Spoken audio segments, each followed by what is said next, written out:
شروع اللہ کا نام لے کر جو بڑا مہربان نہایت رحم والا ہے۔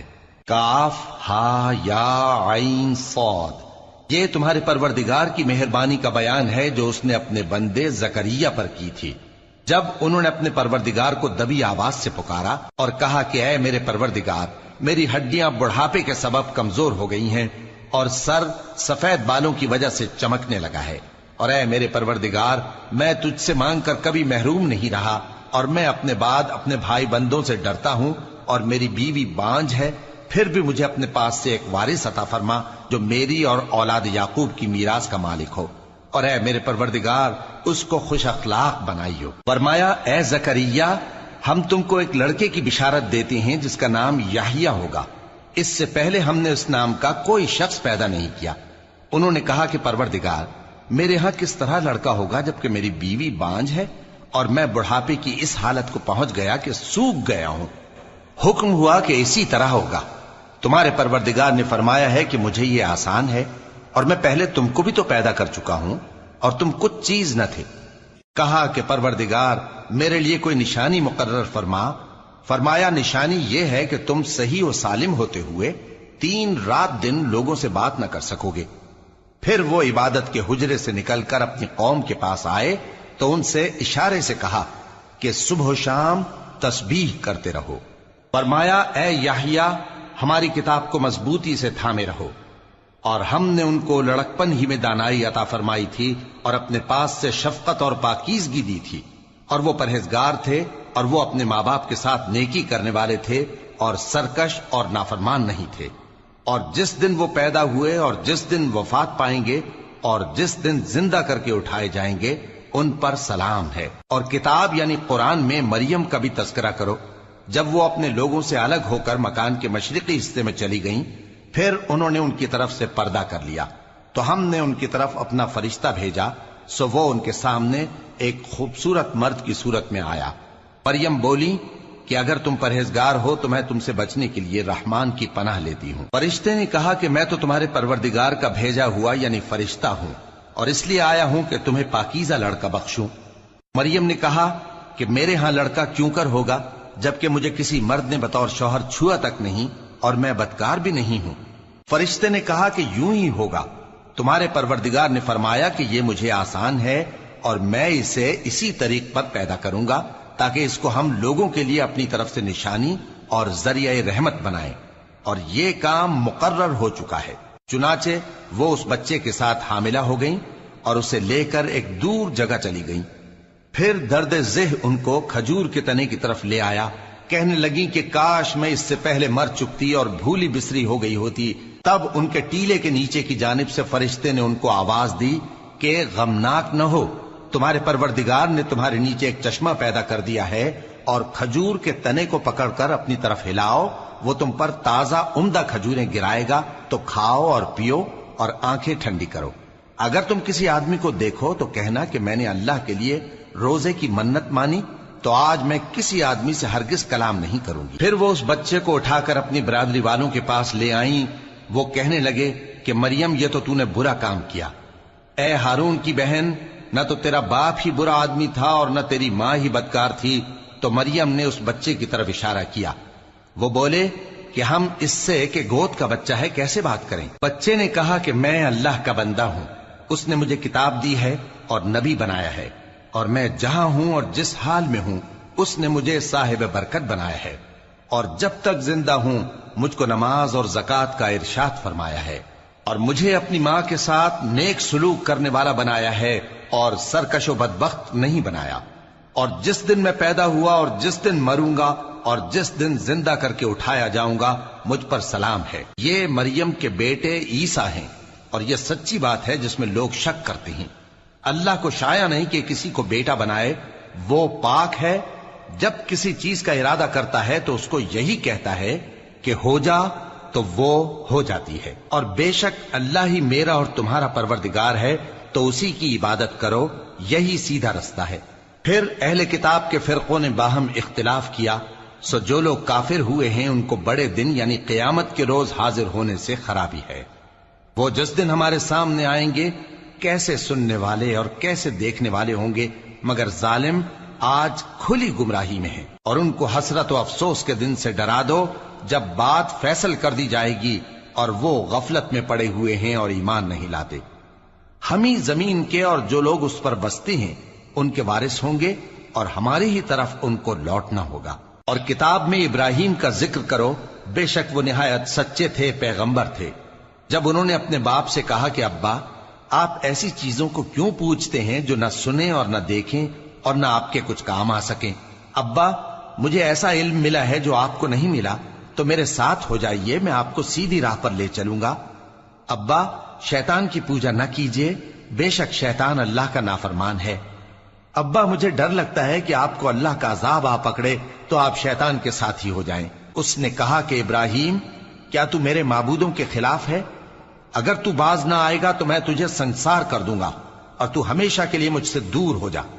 ابراہیم نے سلام علیکم کہا اور کہا کہ میں آپ کے لیے اپنے پروردگار سے بخشش مانگوں گا، بے شک وہ مجھ پر نہایت مہربان ہے۔ اور میں آپ لوگوں سے اور جن کو آپ اللہ کے سوا پکارا کرتے ہیں ان سے کنارہ کرتا ہوں، اور اپنے پروردگار ہی کو پکاروں گا۔ امید ہے کہ میں اپنے پروردگار کو پکار کر محروم نہیں رہوں گا۔ اور جب ابراہیم ان لوگوں سے اور جن کی وہ اللہ کے سوا پرستش کرتے تھے الگ ہو گئے، تو ہم نے ان کو اسحاق اور اسحاق کو یعقوب بخشے، اور ہر ایک کو پیغمبر بنایا، اور ہم نے ان کو اپنی رحمت سے بہت سی چیزیں عنایت کی، اور ان کا ذکر جمیل بلند کیا۔ اور کتاب میں موسیٰ کا بھی ذکر کرو، بے شک وہ ہمارے برگزیدہ تھے اور رسول تھے، نبی تھے، اور ہم نے ان کو طور کی داہنی طرف سے پکارا اور باتیں کرنے کے لیے نزدیک بلایا، اور اپنی مہربانی سے ان کو ان کا بھائی ہارون پیغمبر بنا کر عطا کیا۔ اور کتاب میں اسماعیل کا بھی ذکر کرو، وہ وعدے کے سچے اور رسول تھے، نبی تھے، اور وہ اپنے گھر والوں کو نماز اور زکوٰۃ کا حکم کرتے تھے، اور اپنے پروردگار کے ہاں پسندیدہ تھے۔ اور کتاب میں ادریس کا بھی ذکر کرو، وہ بھی نہایت سچے تھے، نبی تھے، اور ہم نے ان کو اونچی جگہ اٹھا لیا تھا۔ یہ وہ لوگ ہیں جن پر اللہ نے اپنے پیغمبروں میں سے فضل کیا، یعنی اولاد آدم میں سے، اور ان لوگوں میں سے جن کو ہم نے نوح کے ساتھ کشتی میں سوار کیا، اور ابراہیم اور یعقوب کی اولاد میں سے، اور ان لوگوں میں سے جن کو ہم نے ہدایت دی اور جنہیں برگزیدہ کیا۔ جب ان کے سامنے ہماری آیتیں پڑھی جاتی تھیں تو سجدے میں گر پڑتے اور روتے رہتے تھے۔ پھر ان کے بعد چند ناخلف ان کے جانشین ہوئے جنہوں نے نماز کو ضائع کر دیا اور خواہشات نفسانی کے پیچھے لگ گئے، سو ان قریب ان کو گمراہی کی سزا ملے گی۔ ہاں، جس نے توبہ کی اور ایمان لایا اور عمل نیک کیے تو ایسے لوگ بہشت میں داخل ہوں گے، اور ان کا ذرا نقصان نہ کیا جائے گا، یعنی ہمیشہ کی بہشتوں میں، جس کا اللہ نے اپنے بندوں سے وعدہ کیا ہے کہ جو ان کی آنکھوں سے پوشیدہ ہے۔ بے شک اس کا وعدہ نیکوکاروں کے سامنے آنے والا ہے، وہ اس میں سلام کے سوا کوئی بیہودہ کلام نہ سنیں گے، اور ان کو صبح و شام کھانا ملے گا۔ یہی وہ جنت ہے جس کا ہم اپنے بندوں میں سے ایسے شخص کو مالک بنائیں گے جو پرہیزگار ہوگا۔ اور فرشتوں نے پیغمبر کو جواب دیا کہ ہم تمہارے پروردگار کے حکم کے سوا اتر نہیں سکتے۔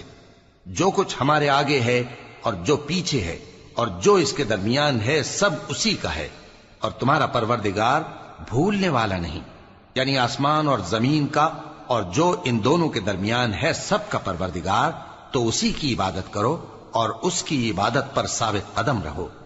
بھلا تم کوئی اس کا ہم نام جانتے ہو؟ اور کافر انسان کہتا ہے کہ جب میں مر جاؤں گا تو کیا زندہ کر کے نکالا جاؤں گا؟ کیا ایسا انسان یاد نہیں کرتا کہ ہم نے اس کو پہلے بھی تو پیدا کیا تھا جبکہ وہ کچھ بھی چیز نہ تھا؟ سو تمہارے پروردگار کی قسم، ہم ان کو جمع کریں گے اور شیطانوں کو بھی، پھر ان سب کو جہنم کے گرد حاضر کریں گے، اور وہ گھٹنوں پر گرے ہوئے ہوں گے۔ پھر ہر گروہ میں سے ہم ایسے لوگوں کو کھینچ نکالیں گے جو رحمان کے مقابلے میں سخت سرکشی کرتے تھے، پھر ہم ان لوگوں سے خوب واقف ہیں جو اس میں داخل ہونے کے زیادہ لائق ہیں، اور تم میں سے کوئی شخص نہیں مگر اسے اس پر گزرنا ہوگا، یہ تمہارے پروردگار پر لازم ہے، مقرر ہے۔ پھر ہم پرہیزگاروں کو نجات دیں گے اور ظالموں کو اس میں گھٹنوں کے بل پڑا ہوا چھوڑ دیں گے۔ اور جب ان لوگوں کے سامنے ہماری آیتیں پڑھی جاتی ہیں تو جو کافر ہیں وہ مومنوں سے کہتے ہیں کہ دونوں فریق میں سے مکان کس کے اچھے اور مجلسیں کس کی بہتر ہیں، اور ہم نے ان سے پہلے بہت سی امتیں ہلاک کر دیں وہ لوگ ان سے ٹھاٹ باٹ اور نمود و نمائش میں کہیں اچھے تھے۔ کہہ دو کہ جو شخص گمراہی میں پڑا ہوا ہے، رحمان اس کو آہستہ آہستہ مہلت دیا جاتا ہے، یہاں تک کہ جب اس چیز کو دیکھ لیں گے جس کا ان سے وعدہ کیا جاتا ہے، خواہ عذاب اور خواہ قیامت، تو اس وقت جان لیں گے کہ مکان کس کا برا ہے اور لشکر کس کا کمزور ہے۔ اور جو لوگ ہدایت یاب ہیں اللہ ان کو زیادہ ہدایت دیتا ہے، اور نیکیاں جو باقی رہنے والی ہیں وہ تمہارے پروردگار کے ہاں صلے کے لحاظ سے خوب اور انجام کے اعتبار سے بہتر ہیں۔ بھلا تم نے اس شخص کو دیکھا جس نے ہماری آیتوں سے کفر کیا اور کہنے لگا کہ اگر میں اثر نو زندہ ہوا بھی تو یہی مال اور اولاد مجھے وہاں ملے گا؟ کیا اس نے غیب کی خبر پالی ہے یا اللہ کے یہاں سے عہد لے لیا ہے؟ ہرگز نہیں، یہ جو کچھ کہتا ہے ہم اس کو لکھتے جاتے اور اس کے لیے آہستہ آہستہ عذاب بڑھاتے جاتے ہیں، اور جو چیزیں یہ بتاتا ہے ان کے ہم وارث ہوں گے، اور یہ اکیلا ہمارے سامنے آئے گا۔ اور ان لوگوں نے اللہ کے سوا اور معبود بنا لیے ہیں تاکہ وہ ان کے لیے موجب عزت ہوں۔ ہرگز نہیں، وہ معبود ان کی پرستش سے انکار کریں گے اور ان کے دشمن و مخالف ہوں گے۔ کیا تم نے نہیں دیکھا کہ ہم نے شیطانوں کو کافروں پر چھوڑ رکھا ہے کہ وہ ان کو خوب اکساتے رہتے ہیں؟ تو تم ان پر عذاب کے لیے جلدی نہ کرو کہ ہم تو ان کے لیے دن شمار کر رہے ہیں۔ جس روز ہم پرہیزگاروں کو رحمان کے سامنے بطور مہمان جمع کریں گے اور گناہگاروں کو دوزخ کی طرف پیاسے ہانک لے جائیں گے، تو لوگ کسی کی سفارش کا اختیار نہ رکھیں گے مگر جس نے رحمان سے اقرار لے لیا ہو۔ اور کہتے ہیں کہ رحمان بیٹا رکھتا ہے۔ ایسا کہنے والوں، یہ تو تم بری بات زبان پر لاتے ہو۔ قریب ہے کہ اس جھوٹ سے آسمان پھٹ پڑے اور زمین شق ہو جائے اور پہاڑ پارا پارا ہو کر گر پڑیں کہ انہوں نے رحمان کے لیے بیٹا تجویز کیا، اور رحمان کو شایع نہیں کہ کسی کو بیٹا بنائے۔ ہر شخص جو آسمانوں اور زمین میں ہے رحمان کے روبرو بطور بندہ ہی آئے گا۔ اس نے ان سب کو اپنے علم سے گھیر رکھا اور ایک ایک کو شمار کر رکھا ہے، اور یہ سب قیامت کے دن اس کے سامنے اکیلے اکیلے حاضر ہوں گے۔ اور جو لوگ ایمان لائے اور عمل نیک کیے، رحمان ان کی محبت مخلوقات کے دل میں پیدا کر دے گا۔ اے پیغمبر صلی اللہ علیہ وآلہ وسلم، ہم نے یہ قرآن تمہاری زبان میں آسان بنا کر نازل کیا ہے تاکہ تم اس سے پرہیزگاروں کو خوشخبری پہنچا دو اور جھگڑالوؤں کو ڈر سنا دو۔ اور ہم نے ان سے پہلے بہت سے گروہوں کو ہلاک کر دیا ہے۔ بھلا تم ان میں سے کسی کو دیکھتے ہو یا کہیں ان کی بھنک سنتے ہو؟